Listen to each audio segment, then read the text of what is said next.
There's a famous scene in the life of Jesus where he goes out in a boat on the Sea of Galilee with his closest followers. The Sea of Galilee is honestly more like a lake than a sea. But they're out there, this storm comes, the boat is shaking all over the place, and Jesus is asleep. His followers in a panic wake him up, and when they wake him up, he stands up and instantly calms the storm. And where it was, there was waves, there was wind, there was tossing, all of a sudden everything's calm. And his followers look at him and they ask the question, who is this man? And they follow it up with this, like, even the wind and the waves obey him. Who is this? Who is this guy? Now, as we kind of go through this Easter season, this is the question that we're wrestling with, is who is Jesus? So we're not so much looking at like specific events from his life or stories from his life, but we're asking this question, like, in his core, in his essence, who is Jesus? Now, throughout the pages of the New Testament, there are several different titles, names used to refer to Jesus. But Jesus' most famous way of referring to himself, what appears to be his favorite way of referring to himself, because it's what he most often calls himself, is Son of Man. This is how Jesus over and over again continually refers to himself, that he is the Son of Man. Now, when he uses that title, there's really two meanings. It kind of has a double meaning. In its most basic sense, a son of man simply means that you're a human being, that you are a flesh and blood human. You are the son of another man. And so really, even throughout the Bible, if you go into the Old Testament, the prophet Ezekiel, a lot of times throughout the book of Ezekiel, is referred to as a son of man. Just a flesh and blood human being. John, one of Jesus' closest followers, in his account of the life of Jesus, in his gospel, he will refer to Jesus as flesh. This is what he'll say, that Jesus is flesh. He is a human being. This is why when Jesus is nailed to a cross, he bleeds and he dies. Because he's a human being. Human beings have blood. You can kill human beings. The writer of Hebrews, which Hebrews is one of the books in the New Testament, has this cool verse that on one hand is really, really neat, and on the other hand, this might be the most disturbing verse in the entire Bible. And here's what the writer of Hebrews says about the human nature of Jesus in Hebrews 4:15. It says, "For we do not have a high priest who is unable to empathize with us in our weakness, but we have one who's been tempted in every way, just as we are, yet he did not sin." And so the writer of Hebrews is talking about this very nature of Jesus, that he is a human being. He is a flesh and blood human being, and he shares the same potential vulnerabilities and weaknesses that all human beings share. And so on one hand, you read this, you go, hey, this is kind of cool, that we have Jesus and he understands what it means to be human, but also think for just a minute about the implications of this verse. He was tempted in every way that you and I are tempted. Every way. Okay, don't throw rocks at me or call me blasphemous, but hold on. Jesus was tempted sexually. That's what the writer of Hebrews said. That's like an uncomfortable thing to think about. Now again, just to be clear, the writer of Hebrews makes clear, Jesus never sinned. And in the New Testament, sometimes there's a fine and blurry line between what is sin and what is temptation, because Jesus and the other New Testament writers will make it clear that sin can actually happen in your mind. Like Jesus will talk about that in terms of adultery. So there is this kind of fine line between what is sin and what is temptation, and it's kind of blurry and you don't always know where it is. Wherever that line exists, Jesus never crossed it. So he never sinned, but he was tempted in every way that you and I are, because Jesus is a human being, a flesh and blood human being. So on one hand, this is what the title Son of Man refers to, that Jesus is fully a human being. But there's also this kind of biblical tradition of what the Son of Man is that goes back to the prophet Daniel in the Old Testament, and specifically Daniel chapter 7. And in Daniel 7, Daniel has this vision of all of these evil kingdoms that are brought before God for judgment. That God is finally going to make everything right. And all these evil and oppressive kingdoms that have ever existed, they're before God. God's going to execute judgment. He's going to make everything right. And so in this big judgment scene in Daniel 7, we're told that there is one like a son of man who is given authority over all people and all nations. And this one like a son of man, the reason that phrase is used is because this one like a son of man is human, but also some kind of heavenly figure. And there's not a lot of details around it in this vision and dance. Just that's how they're described. One like a son of man, a human that's some kind of heavenly figure. And that one like a son of man, that son of man kind of like will essentially vindicate the people of God and will vindicate Israel and will be given authority over all of these nations. So when Jesus talks about himself as the Son of Man, he's referring to both of these things, that he is human. He's fully a human being, a flesh and blood human being who has every potential weakness that you and I do. But there's also this idea that the Son of Man is this heavenly figure who will be given authority and will in the future be a judge over all people. So for example, in Matthew 13:41, when Jesus refers to the Son of Man, here's what he says. He says, the Son of Man will send out his angels, and they will weed out of his kingdom everything that causes sin and all who do evil. So here Jesus picks up on this Son of Man figure from Daniel, and he applies it to himself, that this is how Jesus understands himself, that he is this Son of Man figure from the book of Daniel. That he is this one who's going to be given authority, and he's going to be a ruler, and he's going to be a judge over all things, but he is also a human being. So this is, again, Jesus' favorite title for himself. This is how he will introduce himself. He'll talk about himself as the Son of Man, Son of Man, Son of Man. Now what's interesting is that title, Son of Man, Jesus' favorite title for himself, is really kind of at odds with the title that is most used, really, I would argue, in Protestant churches today to talk about Jesus, and that is Son of God.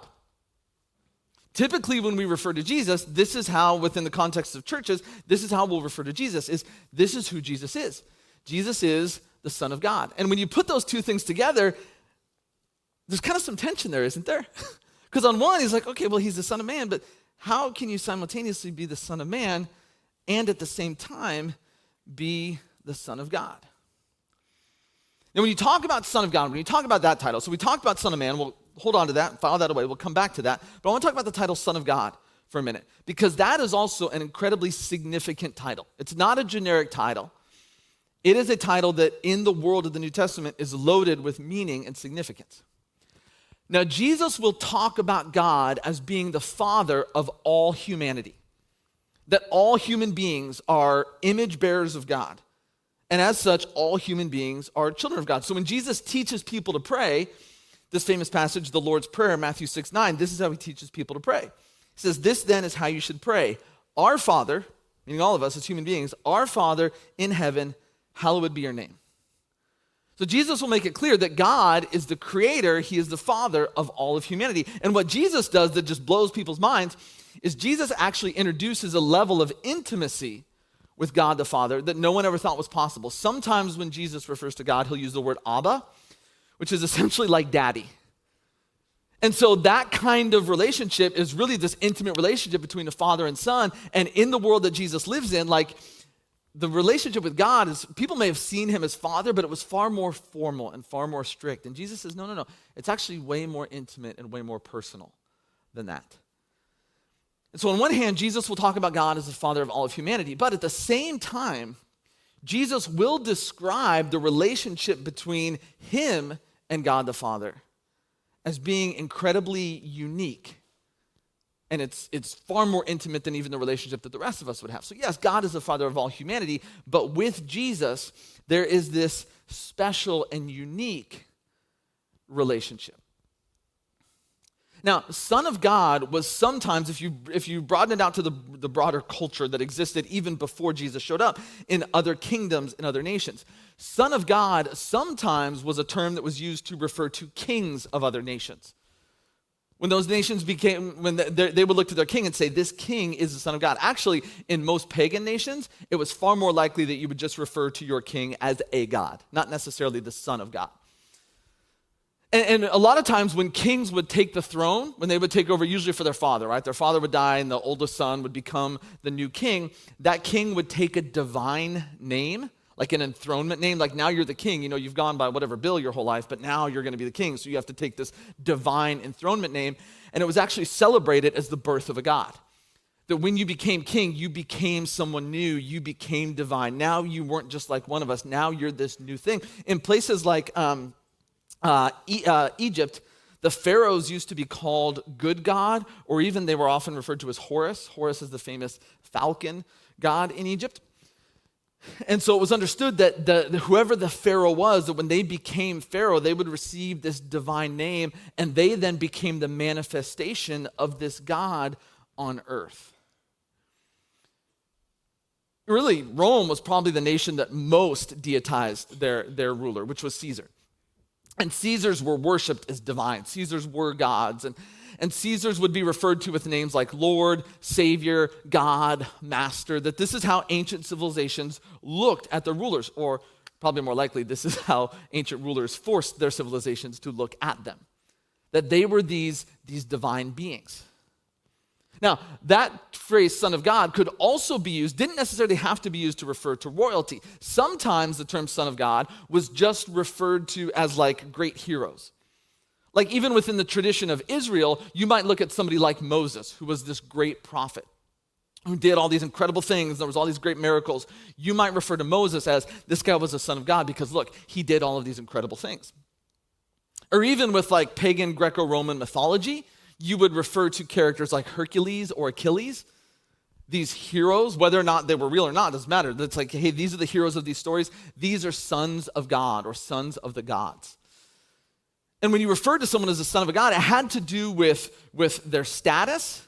It had to do with their influence. It had to do with their achievement, with their skills, and a lot of times even their fate or their destiny. That there was something special, there was something unique. This person was different because of who they were or where they sat or what they were doing. But it was always understood that you would refer to these people with these kind of divine titles because in some way, in some form, they were a manifestation of the gods on earth. They were the physical representation of those gods. Even in Egypt too, I said they would call the pharaohs Horus. They would also sometimes refer to the pharaohs as the son of Ra. And Ra is the great sun god. And so when you're the pharaoh, when you're the king of Egypt, you are actually the son, which means you are the offspring and the physical embodiment of Ra here on earth. So when you speak with the authority of Ra because you are actually his manifestation here on earth. Now within Israel, if you zoom in specifically on Israel, there were some times it seems like Israel would call their kings a god, but that was really looked down upon in Israel. That wasn't. But the Davidic kings, specifically in Israel, were referred to as God's firstborn children. And David was the second king of Israel. He's kind of known as the great king of Israel. The first king, Saul, was a total disaster. David comes along. He is the one that's like, hey, this is our great king, even though he's an incredibly flawed person. Actually, after this series, we're going to do a whole series on the life of David. I'm really looking forward to. But David is this second king. He's the great king. David is the one who's promised by God that through you, I will establish this eternal kingdom that will last forever. And so when the Davidic king would take the throne, so when someone from the line of David would take the throne, they would say, this person is now being born from God. That they are the ones that are in line to rule over this kingdom that God is establishing. Now, if you fast forward and you go eventually toward the end of the Old Testament, Israel is conquered. Jerusalem is conquered. There is no Davidic king ruling. Out of that promise, though, that there would be this eternal kingdom from the line of David, this is where the hope of the Messiah comes from. And the Messiah is the one that was going to come out of David's line and was going to restore the kingdom. And so the Messiah is a direct descendant of David, part of that royal line. And in the Old Testament, God will refer to the Messiah as his servant and as his son. And so this is where when you get to the New Testament, when you get to the time of Jesus, this is what a lot of people in Israel are hoping for. They're hoping for the return of the Davidic line, the return of the Davidic king that will bring about God's kingdom, that will restore all of this. So when Jesus shows up and he actually claims to be the Messiah, He's making all of these claims that are in line with this idea of, hey, this is where this all comes from, that God is establishing his kingdom, and this is going to be how he's going to rule. He's going to rule through his Messiah. Now, people in Israel didn't necessarily believe that the Messiah was going to be some kind of heavenly figure. It could have just been a human being. There were different beliefs on the Messiah.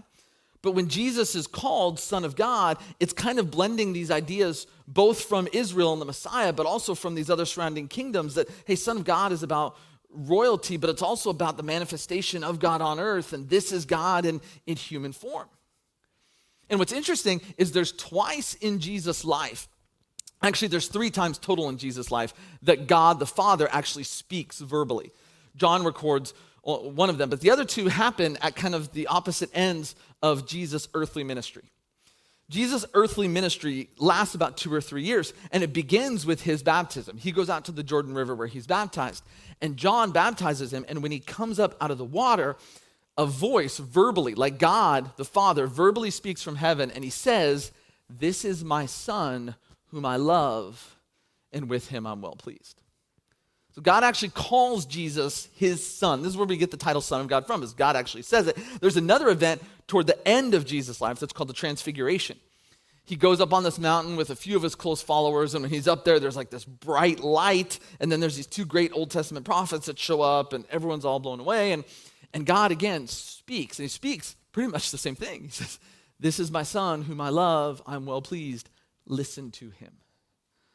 And so there's twice where God actually says, "This is my Son." And so Jesus very clearly talks in this like father-son language that he sees himself as the Son of God with everything that means and with all of the implications.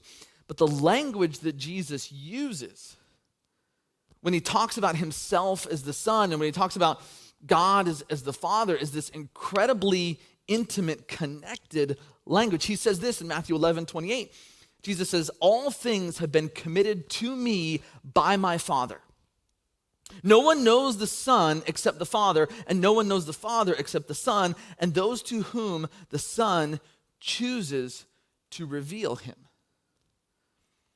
So Jesus talks about this nature between him and God the Father as this like intimately, personally connected. That it's even deeper than the idea of father-son. That Jesus makes it clear that like, hey, we are actually one. He says this in John 14:9. He says, "Anyone who has seen me has seen the Father." So Jesus kind of drawing from this idea of what it means to be a son of God as the physical manifestation of God. This is what Jesus says. Jesus says, listen, the Father and I are one. Yes, I am his son, but I am his physical representation here on earth. If you have seen me, you have seen God. If you know me, you know God. Paul, who writes a big chunk of the New Testament, Paul would describe it like this in Colossians 1:15. Paul will say, "The Son is the image of the invisible God." Paul says this is actually what God looks like. If you want to know what God looks like, you look at Jesus. Now, a lot of us, when you hear the word God, God is one of these words that like, it's kind of an emotionally charged word. And that it's not neutral, that when you hear God, you get a picture of God. And most of the time, our picture of God is based on our past experiences. And those experiences could be good or bad. Past experiences with whatever communities of faith we came from, whatever religious traditions we came from, maybe past experiences with our families or what people told us God was like or how people actually demonstrated this is how we live as the people of God. And I'm sure in a group this size, there's a lot of us that when we look back, our experiences are not good. And what's interesting is even those of us who grew up within churches that maybe weren't necessarily toxic churches, a lot of us still have this image of God where he's all about judgment. And we grow up with this burden of like, God is just waiting to strike me down because I failed. And we carry around all this guilt and this shame. That's why so many of us spend so much effort trying to earn. Like we think, I need to be good enough. If I can be good enough, then maybe God will accept me, or then maybe I'll be rewarded in the afterlife or go to heaven, or whatever our thought or language is around that. And this is why I love what Jesus says about himself, and I love what Paul says about Jesus, because here's what Paul says. Paul says, when you think about God, if the image that comes to your mind is not Jesus, then you're not seeing God for who he is. I really believe one of the greatest temptations we have as people, and this has probably always been the case, but I think it's more so the case now, is to form God into our image. Or perhaps God has been formed into an image and then passed down to us. And Paul's trying to wipe all that away, but he says, no. If what you see when you hear God, when you think of God, if it's not Jesus, then you're not seeing God for who he is. And we say, well, wait, what about this? And we may even go back to, what about this Old Testament story? What about that Old Testament story? What about that? What about that? And Paul would say, no. I'm not saying that stuff doesn't matter, and we'll get to that. But if you want to understand the very core, the very essence, the very character of God, you look at the person of Jesus. Because that's the character of God. That's the heart of God. Once we can see God for who he is, then we can start to wrestle and grapple with what all this other stuff means. But before anything, we have to see God. And Paul says this is what Jesus is. This is actually God in the flesh. This is his heart. This is his character. John, when he describes Jesus as flesh, when he says that Jesus is flesh, here's what he actually says. John 1:14, he says, the word became flesh and made his dwelling among us. That word for word there, the word is the Greek word logos. And logos is not, it's a philosophical term. It doesn't just mean sounds. Usually when we say a word, what's the word that you said? It's just a sound that you make. But in Greek philosophy, logos was like the foundational principle of the universe. It was the truth underneath everything. It was what's at the core, like what is the most meaningful, what is the most significant, what is the foundation behind everything that is. This is what logos is. This is the word. And so if you go back in the biblical story, if you go all the way back to the book of Genesis, the way that God creates everything is he speaks it into existence. The logos, the words of God, is how God creates everything. So God's logos, his word, is there in the very beginning. It is part of all creation. Paul will talk about that in the New Testament. And again, that logos is not sounds, it is the very essence of God. It is the nature of God. It is the truth of God. It is the foundation of everything in the universe. And what John says is in Jesus, that very essence of God becomes flesh and blood. So when we refer to Jesus as the Son of God, as the Word that became flesh, what that means is that he is the essence of God, the foundation of the entire universe, the truth underneath everything embodied in a human being, in the flesh and blood of Jesus of Nazareth. The scripture, the New Testament, they'll never use the word Trinity, but they will describe this like triune nature of God, that there is God the Father, there is Jesus the Son, and there is the Spirit, the presence of God. And these things are not separate. They're three persons that make up this divine personhood of God. And so what you have when you look at Jesus in the New Testament is, on one hand, you have Jesus claiming for himself that he is the Son of Man. This is his title. He is a human being, and he is this ruler and future judge. On the other hand, he is the Son of God. He is the embodiment of the essence of God in flesh and blood. He is both of these things at the exact same time. He's not 50-50. He's not half and half. He's not, hey, I'm half human and I'm half divine. He is fully both of those things at the exact same time. And that creates some tension. It actually creates a lot of tension. Right? Because Jesus, as a person, he's easier to understand if he's either fully God or if he's fully human. Because if he's fully human, then you can look at him and go, well, he was a good teacher, or he was a good prophet. So we can learn from him, we can take things from him, but he's not God, so, doesn't We don't have to worship him, or like we can kind of we can just learn from him. He's a good guy. On the other hand, if he's fully God, then it's like, okay, we have to submit to him and do everything he says and do all this. But then we wrestle with his human side. And what does it mean that he was tempted? And if he's God, how can he be tempted? How can God be tempted? And so usually with tension, what we want to do is we want to resolve that tension. Right? Wherever tension exists in our life, we want to resolve it. And so we tend to emphasize one aspect of Jesus over the other. We tend to either look at Jesus, well, he's more of a human that we can learn from, or he's more of God. But the problem is, when you try to resolve the tension between those two natures, you lose what it is that actually makes Jesus, Jesus. Since junior high, my favorite band has been U2. I love U2. My kids make fun of me and they think it's old people music, but I love U2. They've been my favorite band since I was in junior high. And so for Christmas, as a surprise, my wife bought me tickets to go see U2 at the Sphere. And so I actually took both of these pictures, by the way. I did not steal these off the internet. I took these. The ones on the right's from our seats, and the other one is like outside. And so I didn't think I was going to go, but it was like a total surprise. She took me, and so two of us went out there and had a fun little weekend, and we went to the show. It was a spectacular show, a phenomenal show. One of U2's most famous songs, and one that probably a lot of us know, is a song With or Without You. And it's a classic song. It's got this really cool bass line and everything like that. And they played it at the concert. It was actually one of the great numbers they played at that concert. They used the screen. It was really, really awesome. But With or Without You is a song, a lot of us, when you hear it, you probably assume, oh, this is kind of a love song. That's what it sounds like. But what's interesting about the song With or Without You is it's actually a song that's really all about tension. I mean, even the title of it, if you think, With or Without You. There's this tension in that statement. I want to read you these are just a few of the lyrics, kind of more toward the end of the song, in case you're not familiar with it. But here's some of these lyrics. The lead singer, Bono, he wrote the lyrics, and they go like this. It said, my hands are tied, my body's bruised, she got me with nothing to win, nothing left to lose. And you give yourself away, with or without you. I can't live with or without you.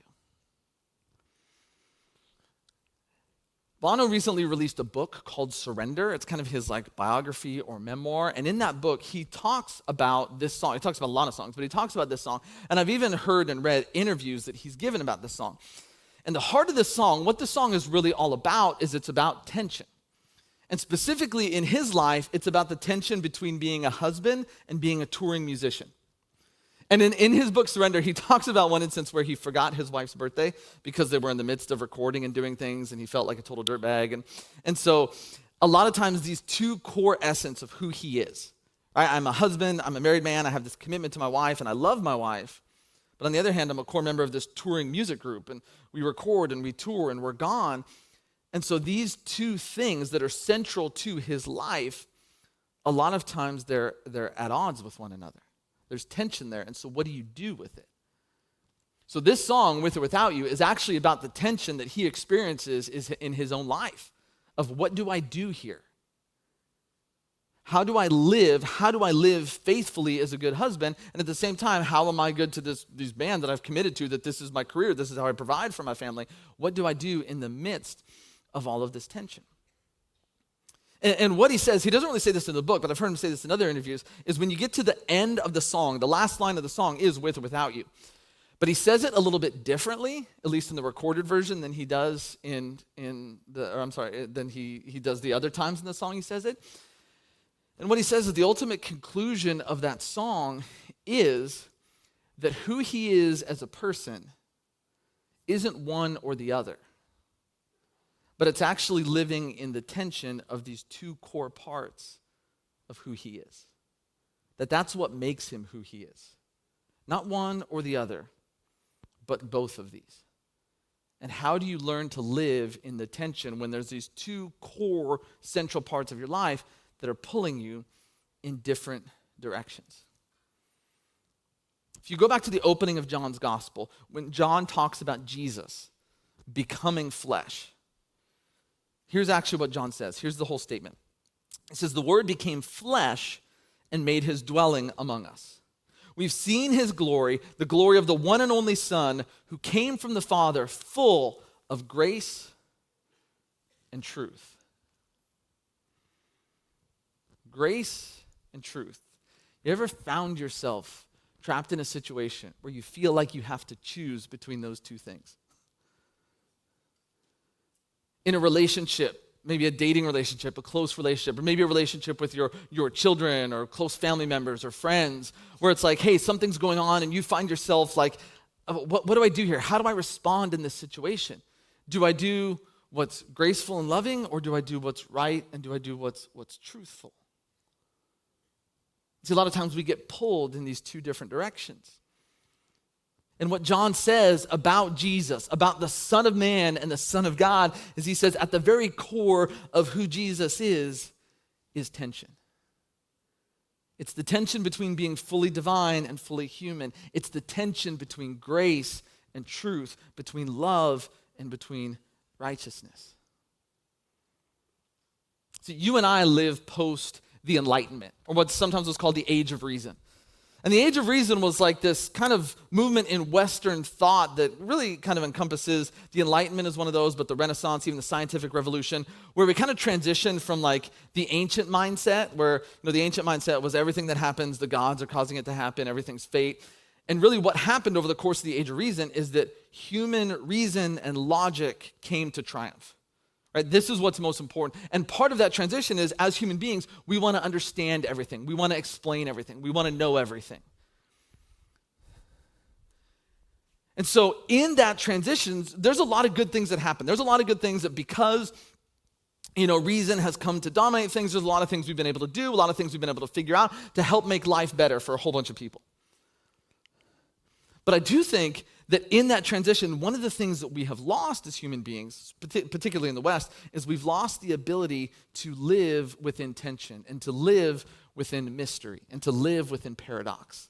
See, ancient people could live within paradox and it was like okay for them. We don't want to do that, which is why whenever we experience tension, we want to resolve it. When we find ourselves stuck between grace and truth, how do we resolve it? Which one do? We want to pick a side because picking a side resolves it. Picking a side makes it easy. Okay, I've got this situation. My adult child is doing this thing. I don't like it. Should I be the graceful parent or the loving parent? I'm kind of torn. Well, I'm just going to choose a side because that'll resolve it and that'll make it easy. And so we end up choosing a side, and when we choose a side, we lose the tension. See, here's the thing. Our lives are filled with tension that doesn't always make sense, that isn't always rational, that can't always be understood or explained. And at the core, the very core of who Jesus is this tension.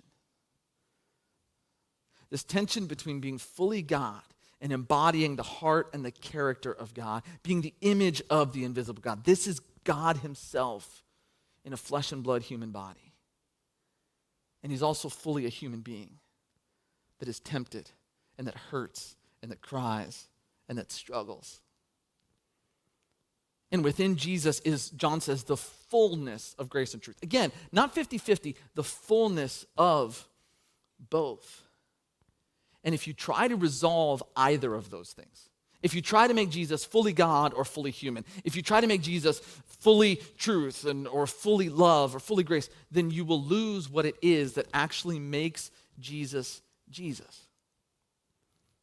What makes Jesus such a compelling figure is that he is able to live within the tension and not ever try to resolve it.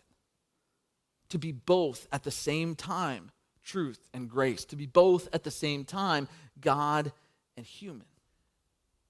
See, being a Christian, being a follower of Jesus, I'm convinced, is about learning to live within the tension of life that we find ourselves in. And just to be clear, I'm not talking about the tension that we create when we make dumb choices. There's tension that we create when we do dumb things. We make dumb financial moves, we treat our spouse or our boyfriend or girlfriend terribly, we do something dumb with our kids, that creates tension. That's not the tension I'm talking about.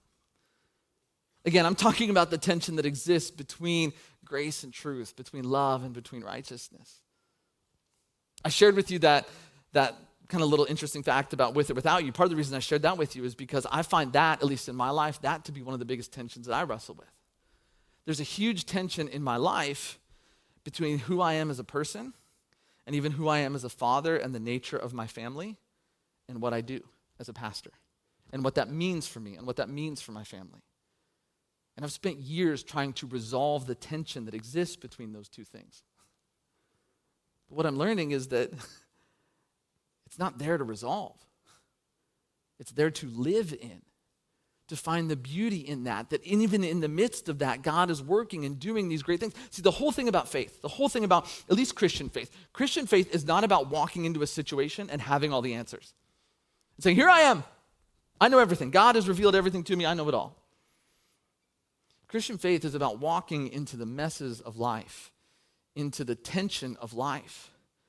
And because we're there as followers of Jesus, our presence opens up space for the presence of God to do something, to move, to act, to work, to heal, to restore, to reconcile. And so we walk into these places of tension. By our presence there, we open up space. And so we walk into the tension with hope and with trust that God is working and moving and he's doing something. And I've been a Christian for 44 years. And here's what I've learned in those 44 years. Jesus has never been who I've wanted him to be. Ever. There's all kinds of times where I'm like, Jesus, I just need you to do this right here real quick. And he never does. Never does. See, I said it before. I think the greatest temptation, particularly in our time, is to make Jesus in our image. And there's a lot of people that do that in our culture and in our world. And when you make Jesus in your image, and when you resolve the tension that exists in Jesus, you know what happens? You get a lot of Instagram followers. Because people like that. They like the tension to be resolved. They like a neat and tidy answer. We flock to that because inside, that's what we're after. That's what we want. So when we make Jesus in our image and we present Jesus in our image, we say, here's clear cut, 100%. This is exactly what Jesus do. People tend to flock to that because that's what we want. But the problem is when you do that, it's idolatry, really. Because you're not letting Jesus be who Jesus is. You're forming Jesus into your own image. And ultimately, that leads to frustration. Where life comes from, where forgiveness comes from, where healing, where restoration, where fullness comes from, is letting Jesus be who he is in the midst of the tension in our life. And not trying to resolve it, not trying to choose, but living in that, knowing that Jesus is both fully God and fully human. And he is both fully love and grace and truth and righteousness and holiness at the exact same time. And so we live within the tensions with hope and with trust. Probably the greatest tension point of Jesus' life revolves around his death. And every week as a church, we stop and we celebrate and we remember his death by taking communion. So as you came in, maybe you got one of these little cups and things. If you don't have one and you'd like to celebrate communion with us, just raise your hand. We got people that are coming around so keep your hand up till they give you one, because it's kind of hard to see sometimes in the dark. So just keep your hand up nice and high. There's one over there and there's another one down here. But we celebrate communion every week. We celebrate communion, one, because Jesus told his followers to. He said, hey, when you get together, do this. Do this in remembrance of me. Do this in remembrance of the fact that I'm giving my life for you. And we also do it as a church because every week what we want to do in our life is we want to center Jesus.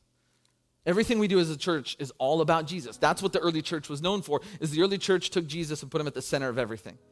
And asked the question, what does it mean to be faithful to Jesus in every area of my life? And so this little thing we do, we eat this little piece of bread and drink this little cup of juice, this is the most important thing we do when we gather. Because this is us coming together as a community and reminding ourselves of who we are. That we are the embodiment of Jesus. That's what Jesus said. He sent his followers out amongst the church and he said, go be my witnesses to the ends of the earth. And being a witness was about embodying and living within that same tension that defined Jesus. Jesus, God in the flesh, the image of the invisible God, the logos, the foundational principle of the world, of the universe in human form, bleeding and dying on a cross in order to bring all things back to himself, to make all things new. That's the tension that is Jesus. That's what we celebrate. as a reminder of what he's done for us and of what it means for us to follow him. So go ahead and peel back that top layer. Take that piece of bread. It is a reminder of his body, his human flesh and blood body that he gave for us. Go ahead and eat that.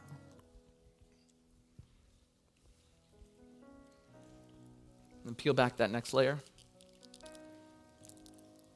Jesus said, "This is my blood." As a human being, your blood is your life force. Jesus said, "I'm pouring this out.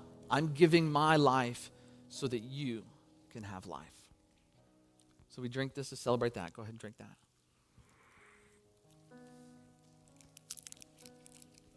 Let me pray. Father, we thank you that you came down to earth in the person of Jesus, that you gave your life and that you resurrected again. And God, I pray for each of us in this room. God, everyone in here, we all got our own stuff going on. And we all have the places in our life right now. I guarantee every one of us in here, myself included, has these tension points in our life where we wrestle and we don't know what to do and try to figure out what's the clear thing to do, what's the easy thing to do. And Father, if your death and resurrection tells us anything, it says that there is no easy way out. There is no quick fix. But God, we live every day with hope and with trust. God, we enter into the tension in our lives and the tension in our world with hope and with trust, knowing that you are there and you are working. And because of your death and because of your resurrection, you are bringing life and healing and restoration and reconciliation. And so, God, we enter into the different areas of our life, the tension points in our life, the relationships in our life. And we do so with the hope that by being there, we can open up space for you to work amidst the tension, for you to draw people to yourself so that all of us can experience grace and healing and love. God, we give all of this to you. We love you. We thank you. We pray this in Jesus' name. Amen.